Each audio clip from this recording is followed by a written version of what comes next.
हाँ जी, आपके जो क्वेश्चन था उसमें जो है हमने फर्स्ट जो है बाय यूजिंग इन्वर्स मेथड से हमने करना है सॉल्व। तो आपके पास ये इक्वेशन है, ठीक है। इसमें जो एक्स वाली चीज़ है इसके हमने जो है वो ए हमने बना लिया है मैट्रिक्स, और एक्स के साथ है हमारे पास 2 और फिर नीचे है 3, ठीक है। और वाई के साथ है -2 और 2, ये हमारे पास ए मैट्रिक्स होगी है। और ये जो इक्वल के बाद वाली चीज़ है इसको हमने बी मैट्रिक्स का है, और हमारे पास जो है वो एक्स वाई, क्योंकि दो वेरिएबल्स हैं तो एक्स वाई हमारे पास एक्स है, ठीक है। अब हमारे पास जो इन्वर्स मेथड होता है उसमें हमारे पास होता है A X is equals to B. इसमें हमने इन्वर्स निकालना है, तो हमने यहाँ से ए ख़त्म करना है। अब यहाँ से ए ख़त्म करने के लिए हमने इन्वर्स लेना है दोनों तरफ। अब जिस साइड से हमने इन्वर्स लिया है, यानी मैं इसकी लेफ़्ट साइड पे रखूँगी तो जो बी मैट्रिक्स है उसके भी लेफ़्ट साइड पे ही इन्वर्स आएगा, यहाँ पे नहीं आएगा, ठीक है। ये आपका ऑर्डर रखना बहुत ज़रूरी है मैट्रिसेस में, ठीक है। अब हमने इन्वर्स लिया है तो ए इन्वर्स और ए, क्योंकि किसी चीज़ का उल्टा उसको काट लेता है, तो इसी तरह ये जो है वो ए इन्वर्स और ए ख़त्म यहाँ से हो जाएगा, तो यहाँ पे एक्स आ जाएगा is equals to A inverse B. अब हमारे पास जो मेन ऑब्जेक्टिव है वो हमने इन्वर्स निकालना है यहाँ से। अब इन्वर्स का जो फॉर्मूला होता है वो होता है adjoint of A divided by determinant of A. अब डिटर्मिनेंट जो होती है वो होती है सीधी लाइन। अब देखो जो मैट्रिक्स है उसकी लाइन जो है ना वो ये है, ये वाली, लेकिन हम जब भी डिटर्मिनेंट फाइंड आउट करते हैं ना तो उसकी लाइन बिल्कुल सीधी हमने रखनी होती है।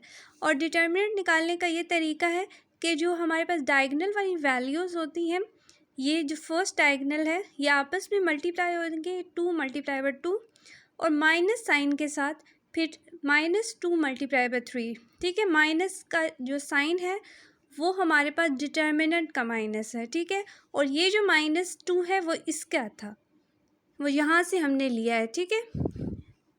यहाँ से हमने इसका डिटर्मिनेंट निकाला तो हमारे पास ये आ गया 2 मल्टीप्लाई बाय 2 4 और 3 2 ज़ 6, और ये माइनस आपस में प्लस हो गए, तो ये 6 + 4 10 आ गया। तो ये हमारे पास जो ए मैट्रिक्स था इसका एडजॉइंट अब हमने निकालना है।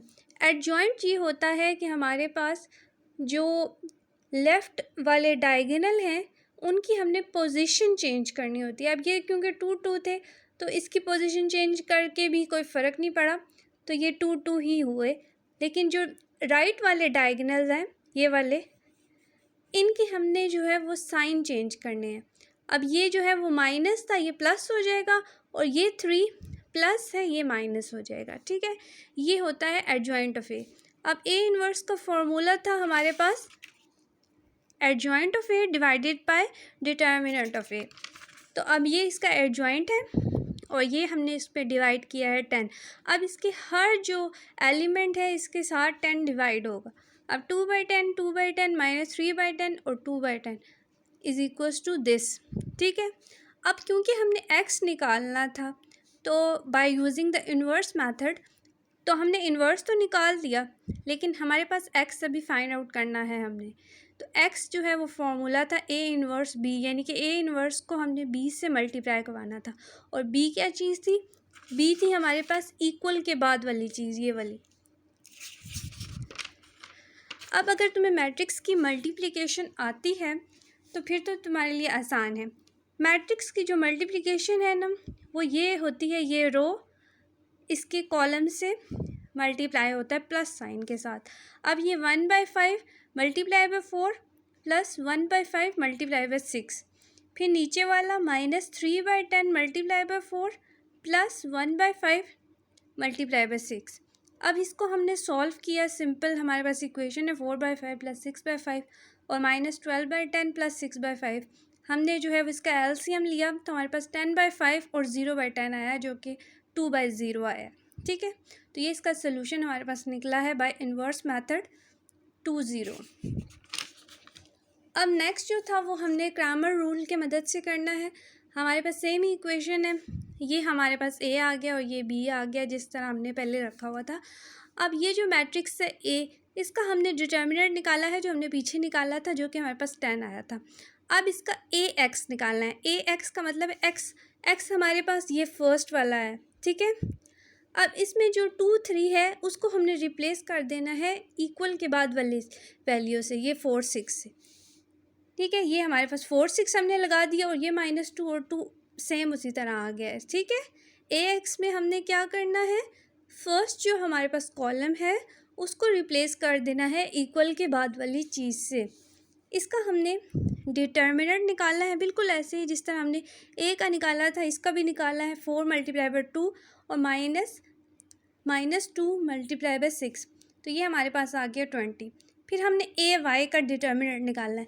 ए वाई में क्या करना है कि वाई वाली जो चीज़ है उसको हमने रिप्लेस कर देना है इक्वल के बाद वाली चीज़ से, तो वो हमारे पास क्या आएगा 2/3 और इसकी जगह पे हम लिख देंगे 4 और 6।